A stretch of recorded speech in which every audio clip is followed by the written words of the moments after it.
ओम नमो भगवते वासुदेवाय नमः। हरे कृष्णा। ओम नमः शिवाय। प्रिय भक्तगणों, आज आप श्रवण करेंगे कार्तिक स्नान की सभी संपूर्ण कथा कहानियां। हमारे हिंदू सनातन धर्म में कार्तिक का महीना भगवान श्री विष्णु का परम प्रिय महीना होता है। इस कार्तिक मास में सभी 33 कोटि देवी देवता जल में निवास करते हैं और वो मनुष्य के अत्यंत ही निकट आ जाते हैं। इसलिए कार्तिक के महीने में सुबह ब्रह्म मुहूर्त में उठकर स्नान करने से संपूर्ण देवी देवता स्नानकर्ता पर प्रसन्न होते हैं तथा अपने अपने गुणों शक्तियों के अनुसार भक्तों को पुण्य लाभ प्रदान करते हैं। स्कंद पुराण के उत्कल खंड में श्री नारद मुनि कहते हैं कि कार्तिक माह में जो भी मनुष्य कार्तिक स्नान करता है, तुलसी को जल देता है, दीप दान करता है, कार्तिक स्नान कथा का श्रवण करता है, श्री शालिग्राम तुलसी जी की विवाह उत्सव में सम्मिलित होता है, तो उस मनुष्य को नरक का मुख कभी नहीं देखना पड़ता। वह करोड़ों वर्षों तक वैकुंठ में वास करता है तथा उसे सुख समृद्धि आरोग्य सभी तरह के सुख प्राप्त होते हैं। तो आइए प्रिय भक्तगणों, कार्तिक माह के भगवान श्री कृष्ण दामोदर जी का ध्यान करते हुए कथा का रसपान करते हैं। कार्तिक स्नान की कथा को पूरा अवश्य सुनिएगा, क्योंकि बिना कथा कहानी सुने कार्तिक का स्नान अधूरा होता है। तो सबसे पहले कथा की शुरुआत करते हैं प्रथम पूज्य श्री गजानन भगवान से। एक गांव में एक बुढ़िया माई रहती थी। वह बहुत ही गरीब थी। रोज लकड़ियां बीनती और उसे बेचकर अपना गुजर बसर किया करती थी, अपना पेट पाला करती थी। ऐसे ही एक दिन की बात है, बुढ़िया माई जंगल में लकड़ियां बीन रही थी। वह समय सर्दियों का था, बहुत ही कड़ाके की ठंड पड़ रही थी। तभी उन्हें एक छोटा सा चूहा दिखाई दिया जो सर्दी के मौसम में ठंड से बहुत ही कांप रहा था। बेचारा मरने की अवस्था में था। बुढ़िया माई को उस पर बहुत ही दया आ गई। वह उसे लेकर अपने घर आ गई। घर आकर रुई में लपेटकर उस चूहे को उन्होंने गर्माहट दिया और उसकी जान बचाई। उसे दूध तथा कुछ उबले हुए अनाज भी दिए। वह चूहा उस अनाज और दूध को खा पीकर अपना पेट भरता है। अब चूहा बुढ़िया माई के साथ रहने लगा। बुढ़िया माई भी उसे अपने पुत्र की तरह ही प्रेम किया करती थी, क्योंकि बुढ़िया माई का कोई पुत्र नहीं था, वे अकेले ही रहा करती थी। बुढ़िया माई ने उस चूहे का नाम मूसक रखा। धीरे धीरे पूरे गांव को यह पता चल गया कि मूसक नाम का एक चूहा बुढ़िया माई का बेटा है। अब देखिए, और बुढ़िया माई कार्तिक माह में प्रतिदिन कार्तिक स्नान किया करती थी और तुलसी जी को जल देती, कथा कहानी सुनती, भजन कीर्तन करती थी। ऐसे ही एक दिन की बात है, राज्य के राजा के बेटे का विवाह था। पूरे गांव में से प्रत्येक घर से एक व्यक्ति बारात में जा रहा था। पड़ोसियों ने बुढ़िया माई से पूछा, बुढ़िया माई, तुम्हारे घर से राजकुमार के विवाह में बारात में कौन जाएगा? वह बोली, मेरे तो मूसक के अलावा और कोई नहीं है। मेरे घर से तो मेरा पुत्र मूसक ही बारात में जाएगा। आप सभी मेरे बेटे का खूब ख्याल रखिएगा और उसे अपने साथ ही लेकर आना। वह बहुत ही भोला है। अब बारात जाने वाले दिन गांव वालों के साथ बुढ़िया माई का बेटा मूसक भी गया। बारात पड़ोसी गांव में पहुंची। बहुत सारे बाराती तालाब में स्नान करने लगे। तभी वहीं एक तरफ मूसक भी स्नान करने लगा। तालाब के सामने ही राजा का महल था। महल के झरोखों से राजकुमारी बारातियों को देख रही थी। वहां सभी बारातियों के साथ मूसक को भी स्नान करता देखकर बड़े ही आश्चर्य में पड़ गई। जैसे ही मूसक उस तालाब में स्नान करने के लिए गोता लगाता है, वैसे ही उसके सारे खोल बाहर निकल जाते हैं और उस खोल में से एक सुंदर पुरुष बाहर निकलता है और वो स्नान करने लगा और फिर स्नान करके वह उसी खोल में घुसकर मूसक बन जाता है। अब क्या था, शाम को राजकुमार की बारात सज धज कर बैंड बाजों के साथ महल में पहुंची। वरमाला के समय राजकुमारी को लेने उसकी सखियां गईं। वरमाला में राजकुमारी नहीं आई। दुल्हन के माता पिता ने सेवकों को भेजकर राजकुमारी को बुलवाया, किंतु उसके साथ राजकुमारी भी नहीं आई। विवाह का शुभ मुहूर्त टल रहा था। पंडित जी बोले, दुल्हन को जल्दी से बुलाइए, मुहूर्त निकला जा रहा है। प्रिय भक्तगणों, अंत में राजा रानी उसे बुलाने गए तो राजकुमारी ने कहा, हे माता पिता, मैं इस राजकुमार से विवाह नहीं करूंगा।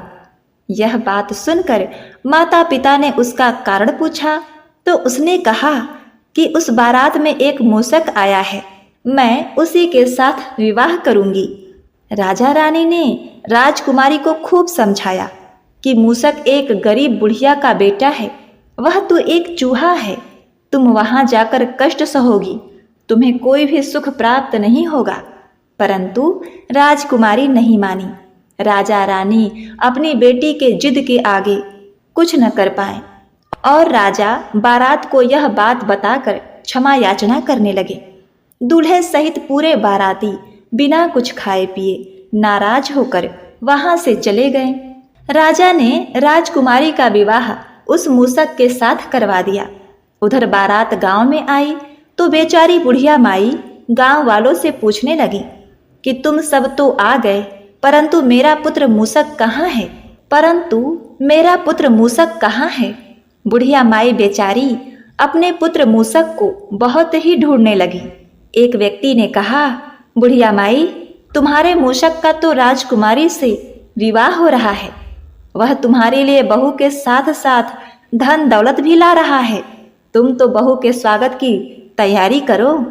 अब क्या था, यह सुनकर बुढ़िया माई गणेश भगवान को धन्यवाद देने लगी और जल्दी से अपनी झोपड़ी को लीप पोत कर सुंदर मंडप बनाने लगी, गुड़ की लापसी बनाने लगी। इस तरह के पकवान बनाई और गांव के औरतों को बुलाया, झोपड़ी में मंगल गीत गवाए। तभी मूषक रथ पर राजकुमारी के साथ बैठकर धन दौलत के साथ आ गया।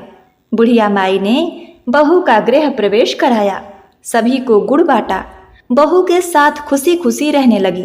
तब एक दिन की बात है, बहू ने सोचा कि मुझे अपनी सासू माँ को भी भगवान गणेश जी के चमत्कार, कार्तिक माह के चमत्कार की घटना बतानी होगी। इन बेचारी माता को तो पता भी नहीं है कि यह मूषक तो साक्षात गणेश जी के प्रिय भक्त गणों में से एक ही है। मूषक रोज की तरह अपनी खोल उतार कर नहाने लगा। बहू ने सासू माँ से आकर कहा, माँ जी, आपका बेटा मूषक नहा रहा है, आप उसकी खोल जला दीजिए। तो सास बोली, बहू कैसी बातें करती हो, यह खोल जला दूंगी तो मेरा बेटा मूषक क्या पहनेगा? बहू ने कहा, जैसा कह रही हूं आप वैसा ही कीजिए। सास ने बहू की बात मानकर मूषक की खोल को जला दिया। नहाने के बाद मूषक ने अपनी खोल मांगी तो बहू ने कहा, आप जैसे भी हैं बाहर आ जाइए, जो दर्शन मैंने आपके शादी वाले दिन किए थे वैसे ही दर्शन आप अपनी माँ को भी कराइए। मूषक बुढ़िया माई के सामने आ गया। उसमें दिव्य आभा प्रकट हो रही थी, जैसे मानो साक्षात गणेश जी दर्शन दे रहे हों। गणेश जी के दर्शन पाकर बुढ़िया माई धन्य हो गई। बुढ़िया माई ने कहा, हे पुत्र, तुम तो एक मूषक थे, मनुष्य कैसे बन गए? तब मूषक ने कहा, हे बुढ़िया माई, तू नित्य नियम से कार्तिक माह का स्नान करती थी और उसका फल मुझे देती थी। इसी वजह से जब मैं विवाह वाले दिन तालाब में स्नान करने गया तो कार्तिक स्नान के फल से मेरा स्वरूप मनुष्य का हो गया और मुझे पिछले जन्म में एक ऋषि द्वारा श्राप मिला था और पिछले जन्म में मैं एक ऋषि मुनि के कुटिया में घुसकर उनके अनाज को खा जाया करता था और उन्होंने मुझे श्राप दिया कि तू अगले जन्म में चोरी छिपे अनाज खाने वाला चूहा बन जा। यह श्राप सुनकर मुझे बड़ा दुख हुआ और मैं ऋषिवर से क्षमा प्रार्थना करने लगा।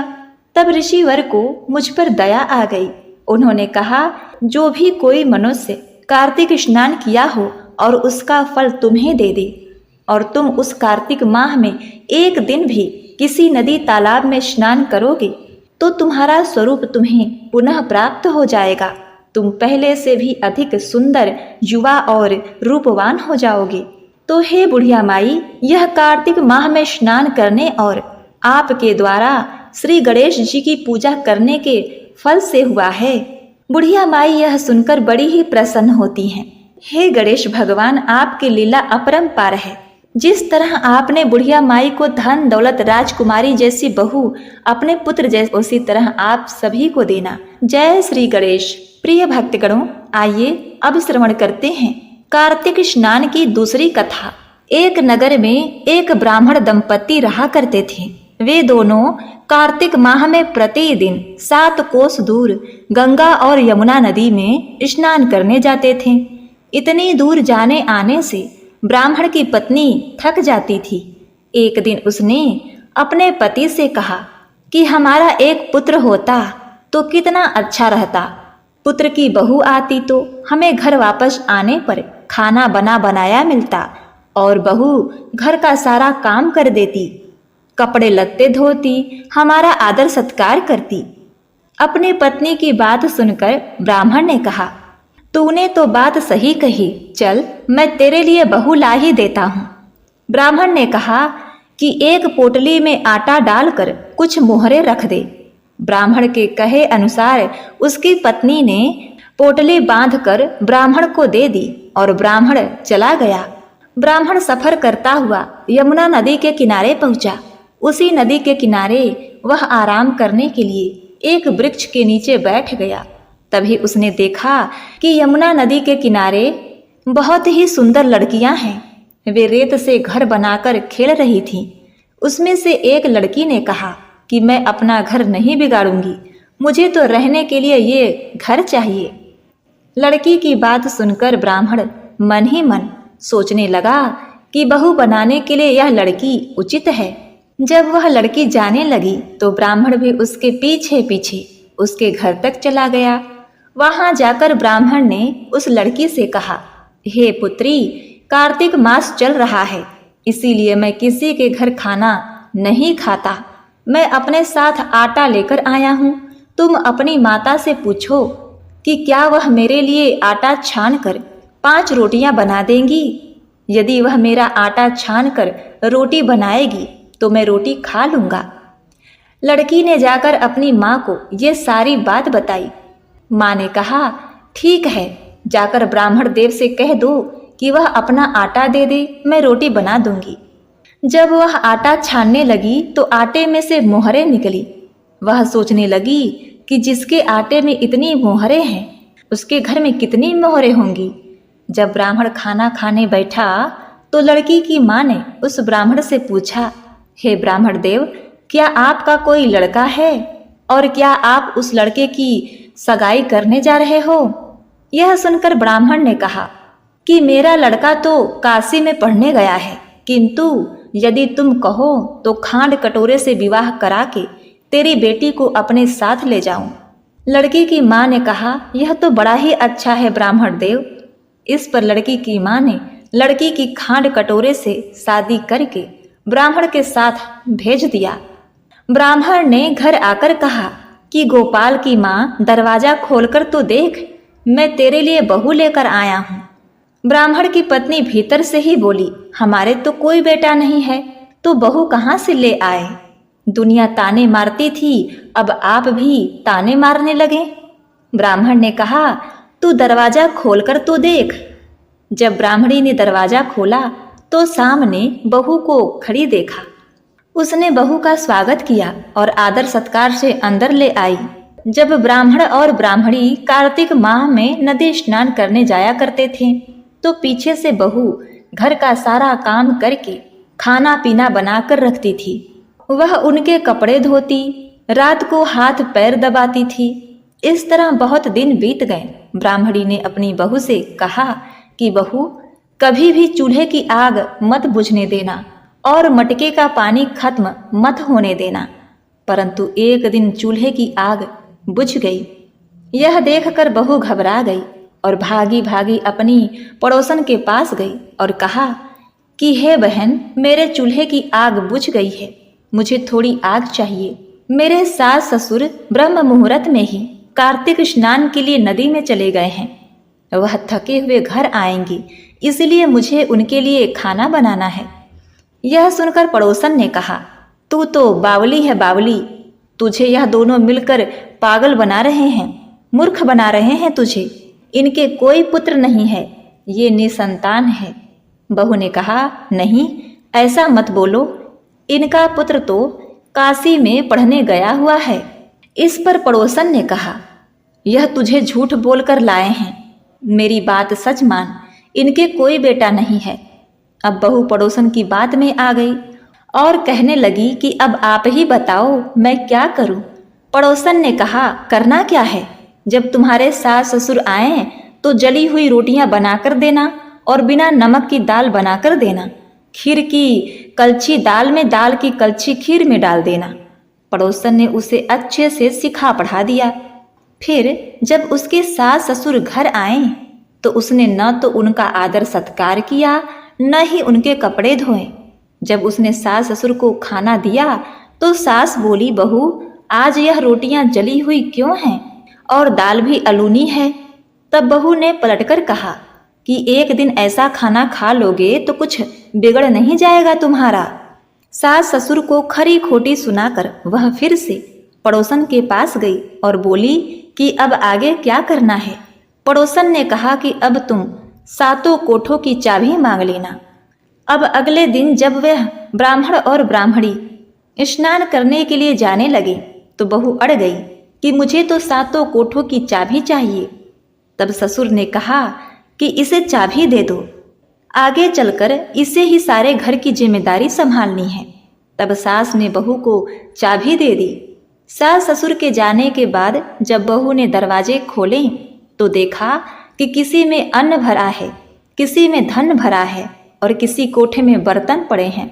जब उसने सबसे ऊपर का 7वां कोठा खोला तो देखा कि शिव जी, पार्वती माता, गणेश जी, लक्ष्मी माता जी, पीपल पथवारी, कार्तिक के ठाकुर, राई दामोदर, तुलसी जी का विड़ला, गंगा यमुना, 33 कोटि देवी देवता विराजमान हैं।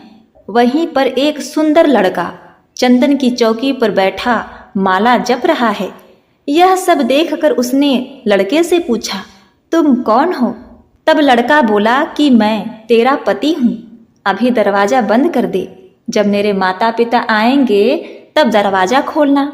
यह सब देखकर बहू बहुत ही प्रसन्न हुई और 16 श्रृंगार करके सुंदर लाल रंग का चटक वस्त्र पहनकर अपने सास ससुर का इंतजार करने लगी।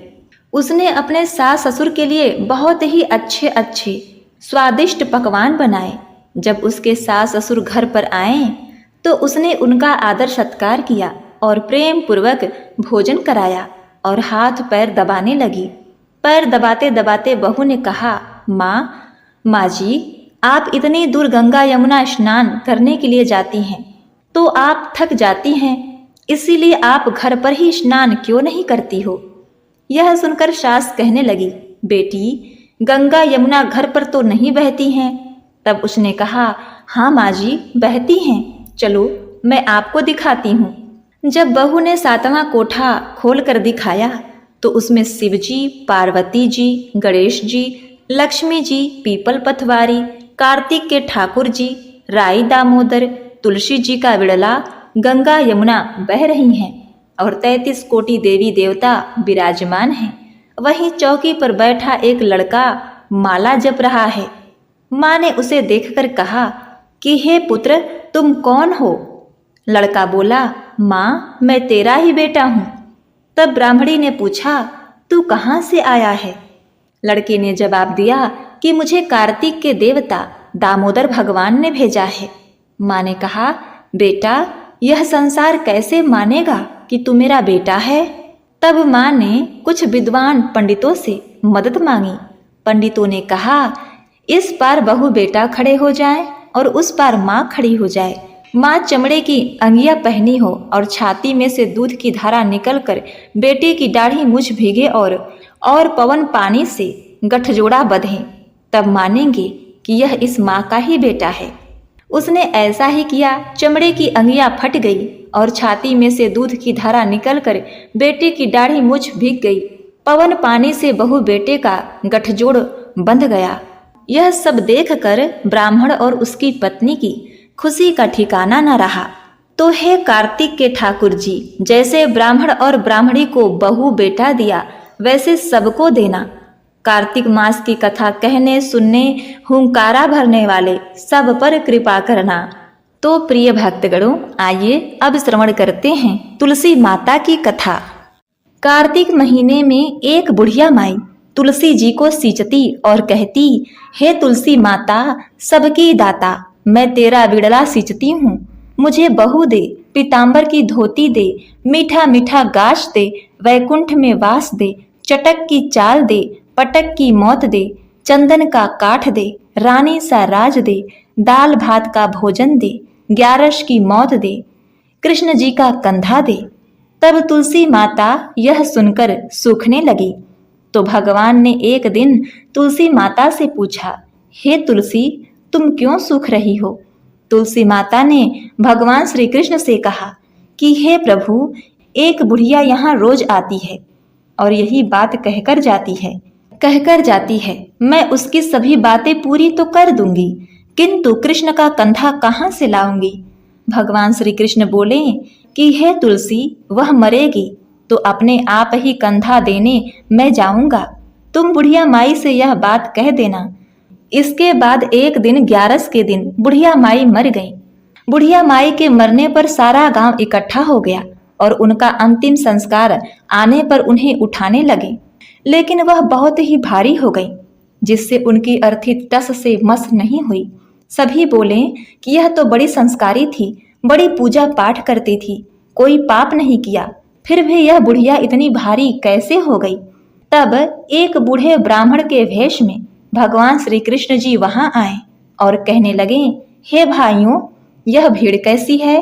तब गांव वाले बोले कि एक बुढ़िया मर गई है और वह इतनी पापनी थी कि उसकी अर्थी नहीं उठ रही है, बहुत भारी हो गई है। भगवान बोले, मुझे इसके कान में कुछ कहने दो, फिर यह उठ जाएगी।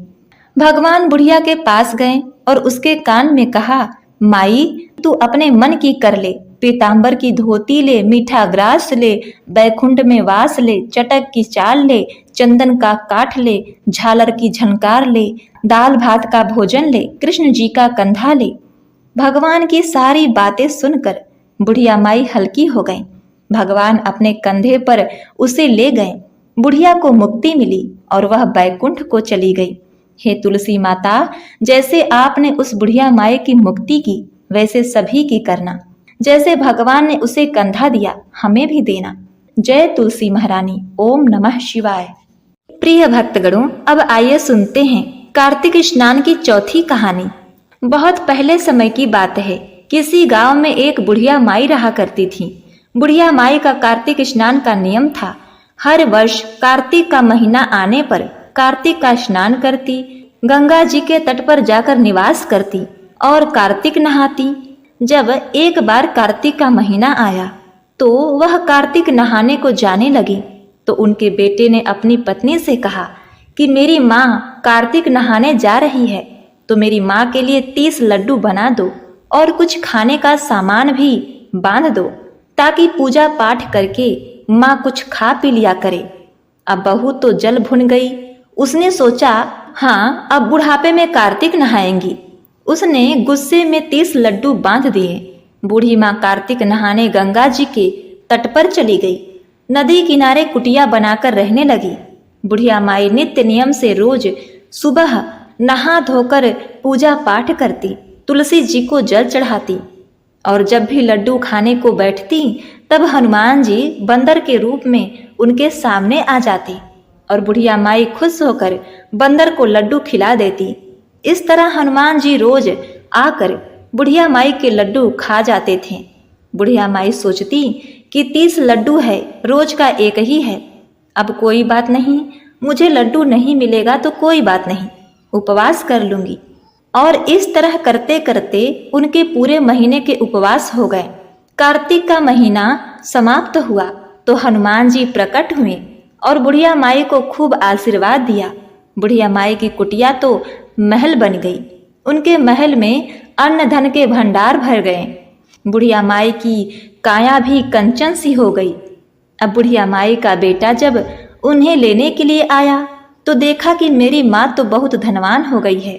बहुत धूमधाम से वह अपनी माँ को लेकर गाजे बाजे के साथ, धन दौलत को साथ लेकर माँ के साथ घर आया।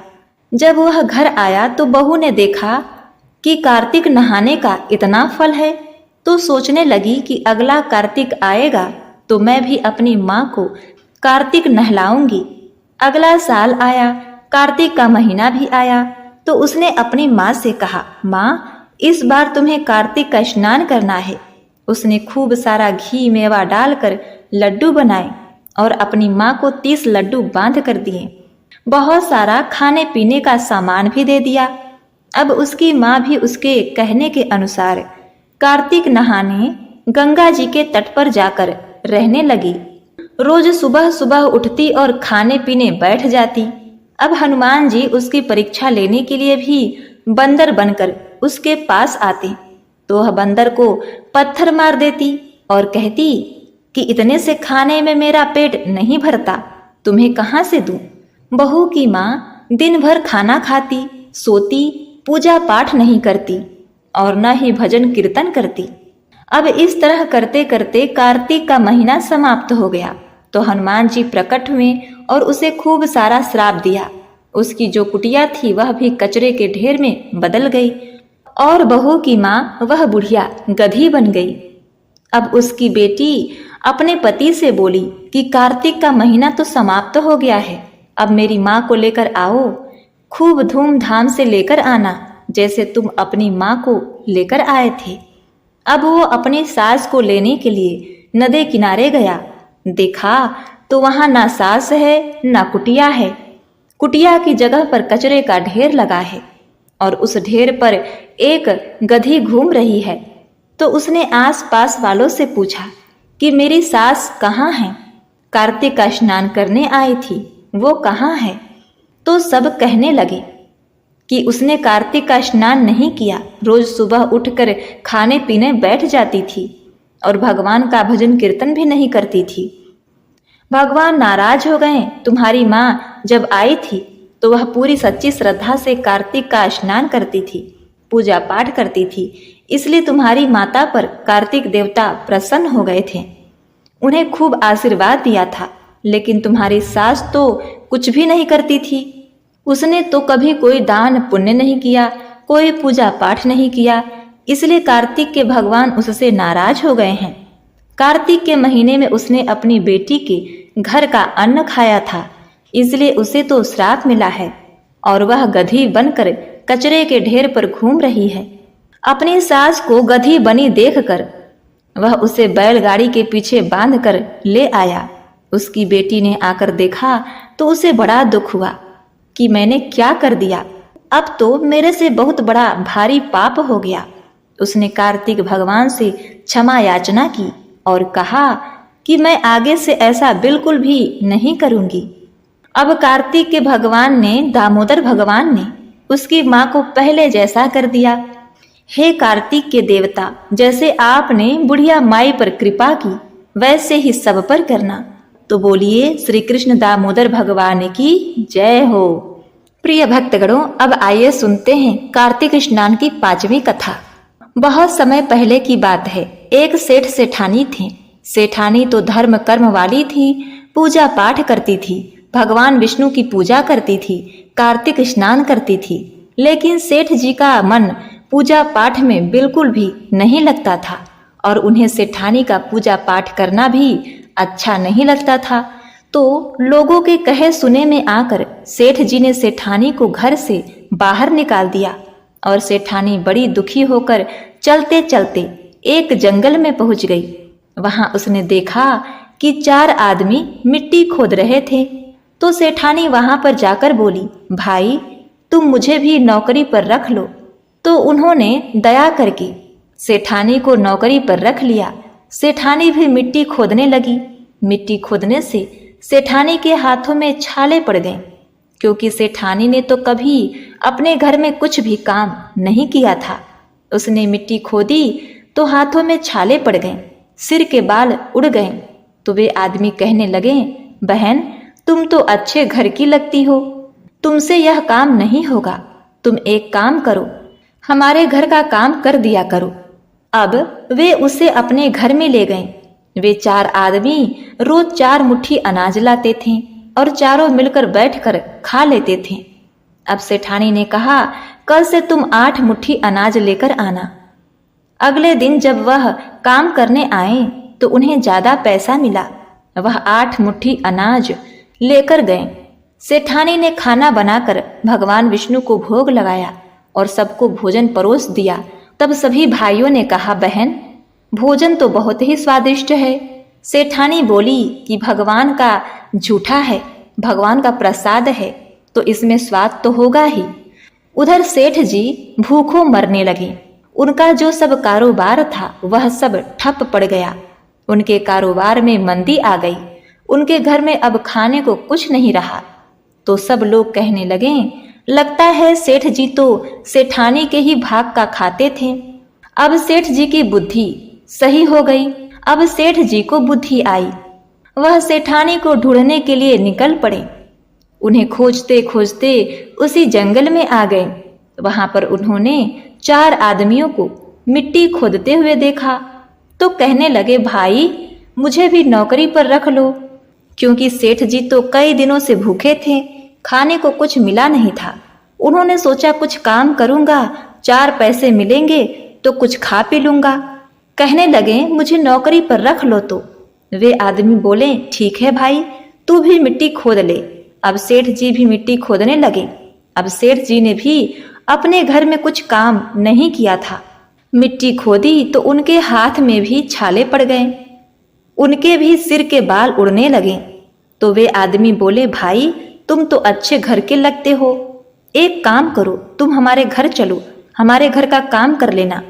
अब वे आदमी सेठ जी को भी अपने घर पर लेकर आए। वहां जाकर सेठ ने सेठानी को देखा तो पहचान लिया, लेकिन सेठानी ने सेठ को नहीं पहचाना, क्योंकि वह घूंघट में रहती थी। उसने तो चेहरा देखा ही नहीं कि कौन आया है कौन नहीं। उन्होंने सोचा कि भाई एक नए आदमी को लेकर आए हैं, मुझे तो उसके लिए भोजन बनाना है। उस दिन उसने कुछ ज्यादा खाना बना लिया। पहले भगवान विष्णु को भोग लगाया, फिर खाना परोसने लगी। तो उन्होंने 4 आदमियों को अपने धर्म का भाई बना लिया था, तो 4 भाइयों को अपने हाथ से खाना परोस दिया। जब सेठ जी को परोसने लगी तो भगवान विष्णु ने हाथ पकड़ लिया। अब उनके जो मुंह बोले भाई थे वह कहने लगे, बहन यह क्या कर रही हो, खाना क्यों नहीं परोस रही हो। वह बोली कि मैं तो कुछ भी नहीं कर रही, भगवान विष्णु ने मेरा हाथ पकड़ रखा है। अब भाई बोला, हमें भी अपने भगवान के दर्शन करा दो। अब सेठानी ने भगवान से प्रार्थना की, तब भगवान विष्णु ने उनको दर्शन दिए। सेठ ने सेठानी से क्षमा याचना की, तब भगवान विष्णु ने उन्हें क्षमा कर दिया। भाइयों ने बहन को बहुत सारा धन देकर विदा किया। सेठ सेठानी दोनों मिलकर अब भगवान विष्णु की पूजा करने लगे।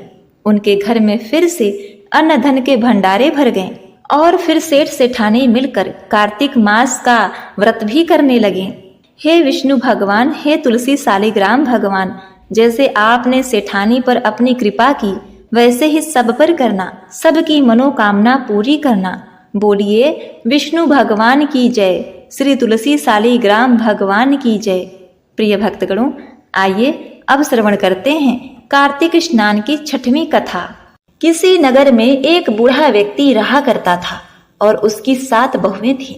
एक बार कार्तिक का महीना आया और उसने अपनी बहुओं से कहा कि बहुओं, मैं कार्तिक का स्नान करना चाहता हूँ, क्या तुम इसे निभा दोगी।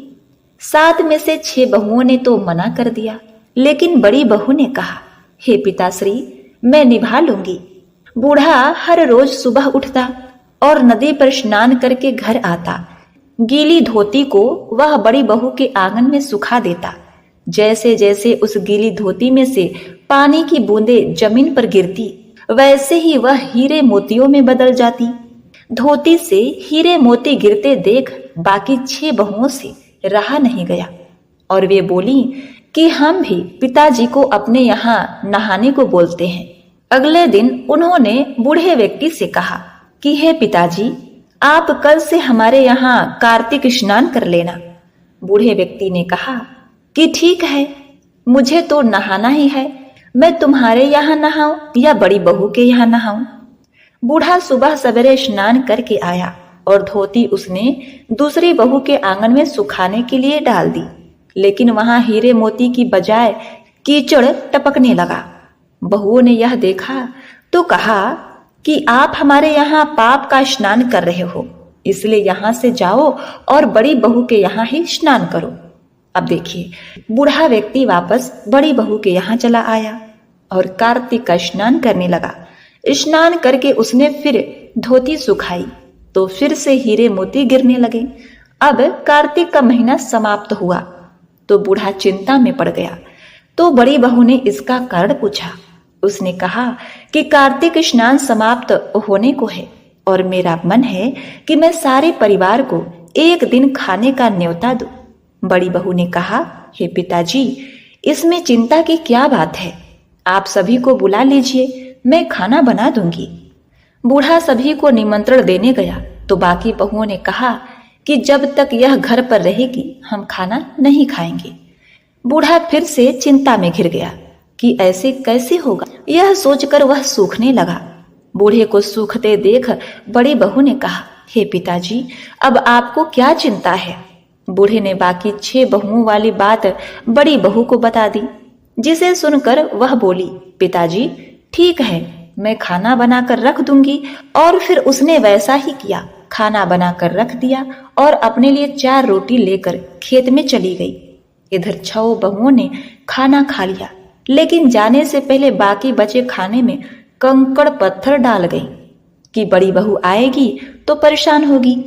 अब इधर खेत में बैठकर बड़ी बहू कहने लगी कि राम जी की चिड़िया, राम जी का खेत, चुगलो चिड़िया भर भर पेट। मेरे ससुर ने घर में जगह दी है और मैंने खेत में।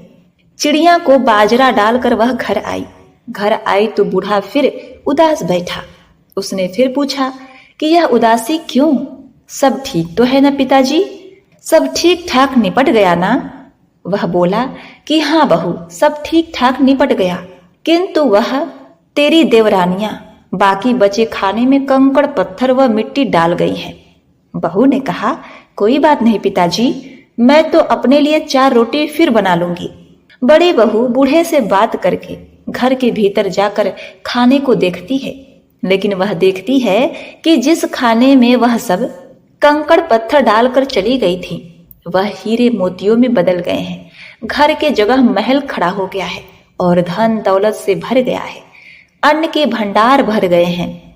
वह बूढ़े को बुलाकर कहती है, हे पिताजी, आपने तो कहा था कि मेरे लिए कुछ नहीं बचा है, लेकिन यहाँ तो हीरे मोतियों के भंडार हो गए हैं।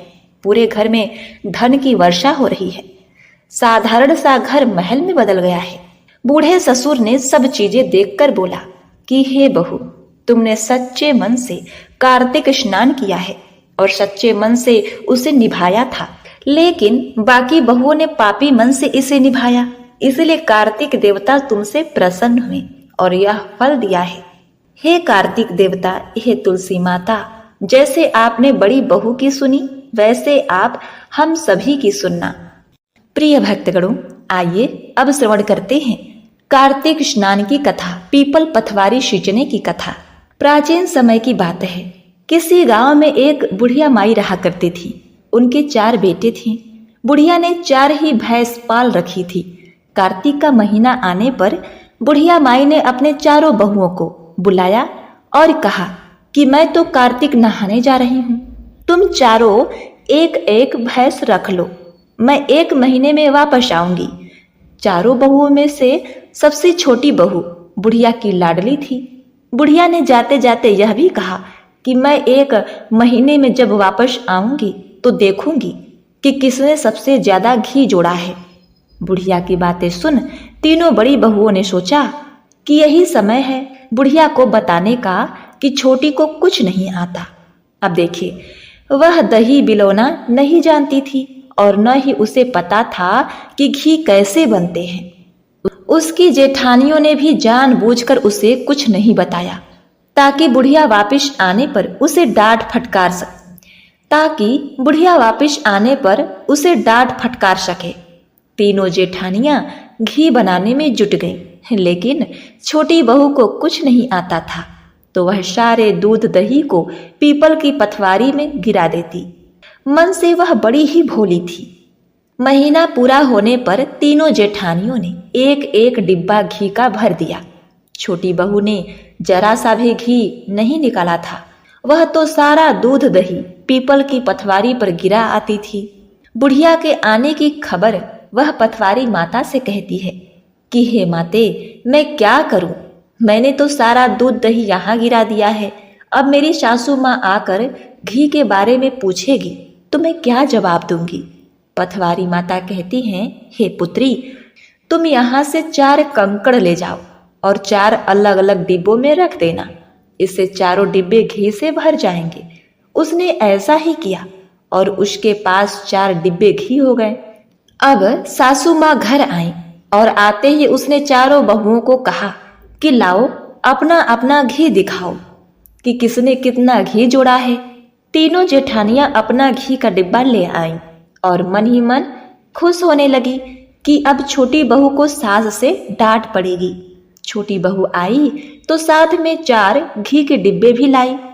वह सब ये देखकर हैरान हो गई कि इसे तो दही बिलौना नहीं आता था, तो यह घी कहाँ से आया? वह कहने लगी कि जरूर इसके पति ने यह घी खरीदा है। इस पर छोटी बहू ने कहा कि मुझे तो कुछ नहीं आता और न ही मुझे किसी ने बताया कि किस तरह से दही बिलोकर घी बनाया जाता है। मैं तो सारा दूध दही पीपल पथवारी में सींच देती थी और दही पथवारी पर चढ़ा देती थी। यह तो पथवारी माता की कृपा का प्रभाव है। छोटी बहू की सारी बातें सुनकर सारी बहुओं ने कहा कि अगर पथवारी माता को सींचने से इतना अधिक पुण्य मिलता है तब हम भी अगले साल उन्हें सींचेंगे और कार्तिक नहाएंगे। हे पथवारी माता, जैसे आपने बहू की सुनी वैसे ही आप सभी की सुनना। प्रिय भक्तगणों, अब आइए श्रवण करते हैं पीपल पथवारी माता की दूसरी कथा। एक बुढ़िया माई थी। वे बड़ी ही बूढ़ी हो चुकी थी। उन्हें चलने फिरने में तकलीफ होती थी और वे नित्य प्रति दूध दही बेचने का काम किया करती थी। तो एक दिन उन्होंने अपनी बहू से कहा, हे बहू, तू दूध दही बेच के आ। अब अपनी सासू माँ की आज्ञा पाकर वह दूध दही बेचने गई तो रास्ते में औरतें पीपल पथवारी सींच रही थी। उसको सींचता देखकर बहू ने पूछा कि तुम यहाँ क्या कर रही हो? औरतें बोली कि हम पीपल पथवारी सींच रहे हैं, इससे अन्न और धन होता है। 12 वर्ष का बिछड़ा हुआ पति भी मिल जाता है। बहू बोली, यदि ऐसा है तो तुम पानी से सींचती हो तो मैं दूध से सींचूंगी। अब बहू रोजाना दूध दही बेचने आती और वह रोजाना दूध को पीपल में और दही पथवारी में सींचती। सास दूध दही का दाम मांगती तो कह देती कि महीना पूरा हो जाने पर लाकर दे दूंगी। प्रिय भक्तों, अब देखिए, कार्तिक का महीना पूरा हो गया। पूर्णिमा के दिन बहू पीपल पथवारी के पास जाकर बैठ गई। पथवारी माता ने पूछा, हे पुत्री, तुम मेरे पास क्यों बैठ गई? बहू बोली कि सासू दूध दही का दाम मांगेंगी। पीपल पथवारी बोली कि मेरे पास क्या दाम रखा है, ये डंठे पत्तल और घास यहाँ से ले जा। बहू ने वहीं ले जाकर कोठरी में रख दिया और डर के मारे कंबल ओढ़कर सो गई।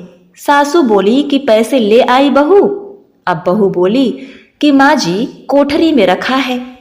सासू ने कोठरी खोलकर देखी तो हीरा मोती जगमगा रहे हैं। सासू बोली कि बहू, इतना धन कहाँ से लाई? बहू ने आकर देखा तो सच में घर धन से भरा हुआ है। बहू ने सास को सारी बात बता दी। सास ने कहा, अब की कार्तिक मैं भी पथवारी सींचूंगी। अब कार्तिक आया, सास दूध दही को बेच आती, हांडी धोकर पथवारी में चढ़ा देती और आकर बहू से कहती कि मेरे से दाम मांग। वह कहती, सासू माँ, कोई बहू भी अपने सास से दाम मांगती है? मगर सास कहती कि हे बहू, मैं तेरी सास हूं, तू मुझसे मांग। तब बहू ने कहा, हे सासू माँ, पैसे ले आओ। तो सास पीपल पथवारी के पास जाकर बैठ गई। पीपल पथवारी माता ने सास को लकड़ी, डंठल और घास दिया। उसने ले जाकर कोठरी में रख दिया। बहू ने खोलकर देखा तो उसमें कीड़े मकोड़े बिलबिला रहे हैं। बहू ने कहा, हे सासू माँ, यह क्या है? सास ने आकर देखा तो बोली, पीपल पथवारी माता ने मेरे साथ दोहरा व्यवहार किया है। तुमको तो धन दिया, मुझको कीड़ा मकोड़ा दिया। तब सभी कहने लगे कि बहू तो सत्य की भूखी थी, तुम तो धन की भूखी थी।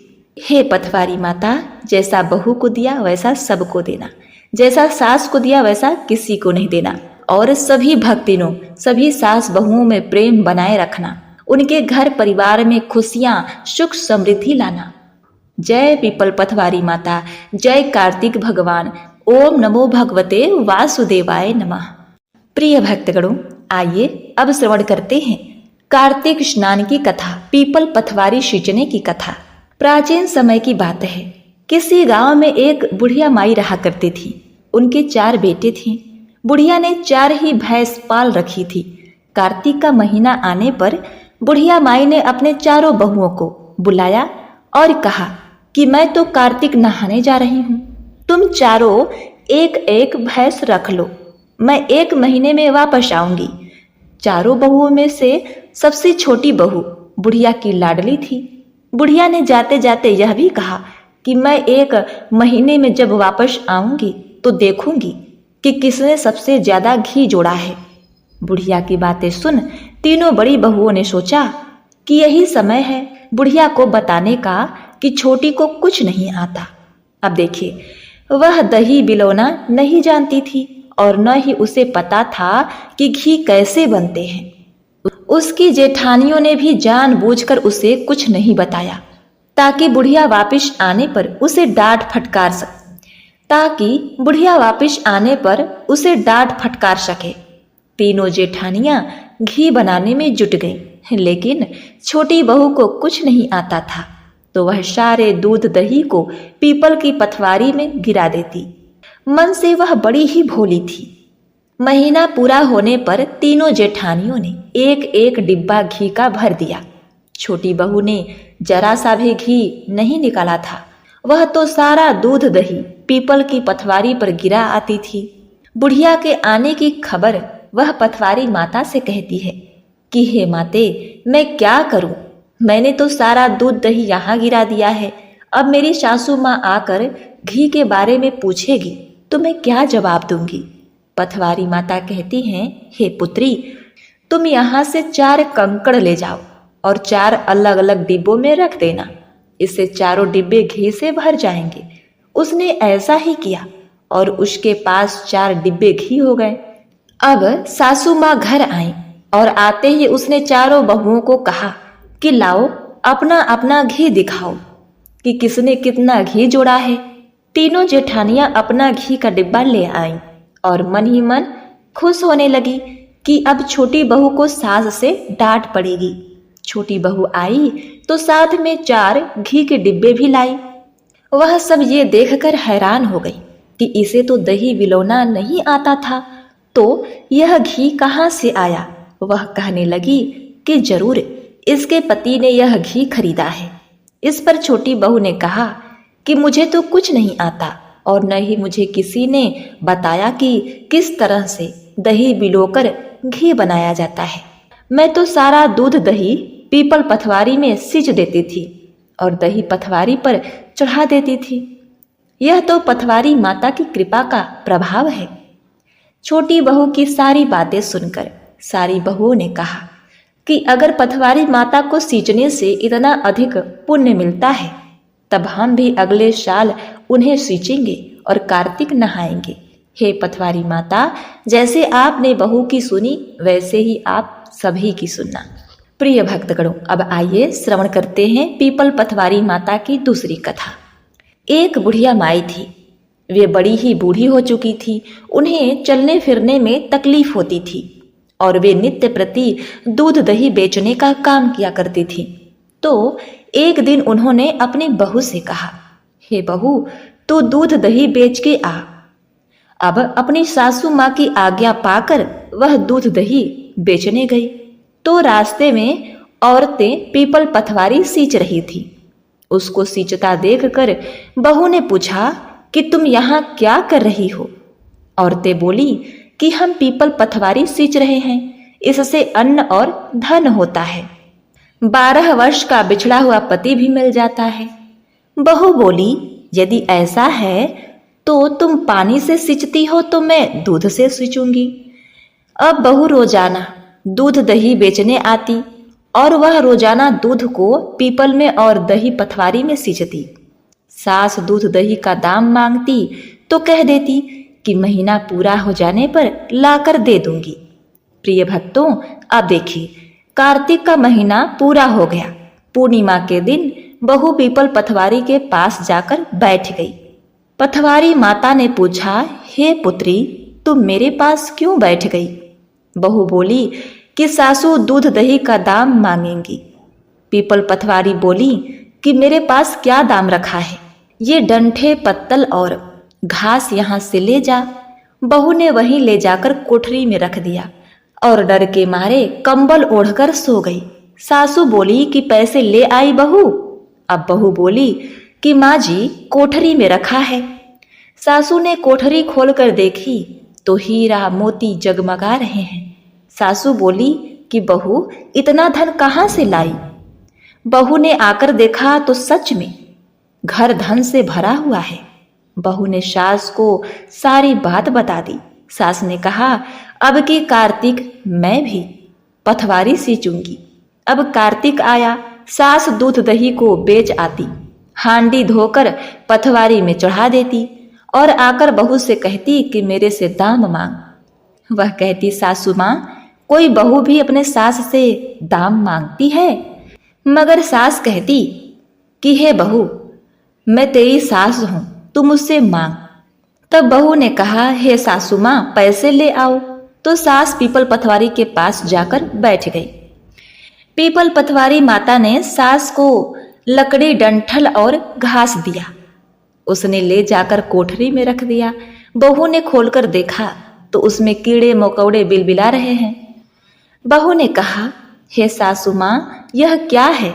सास ने आकर देखा तो बोली, पीपल पथवारी माता ने मेरे साथ दोहरा व्यवहार किया है। तुमको तो धन दिया, मुझको कीड़ा मकोड़ा दिया। तब सभी कहने लगे कि बहू तो सत्य की भूखी थी, तुम तो धन की भूखी थी। जय पीपल पथवारी माता, जय कार्तिक भगवान। ओम नमो भगवते वासुदेवाय नमः।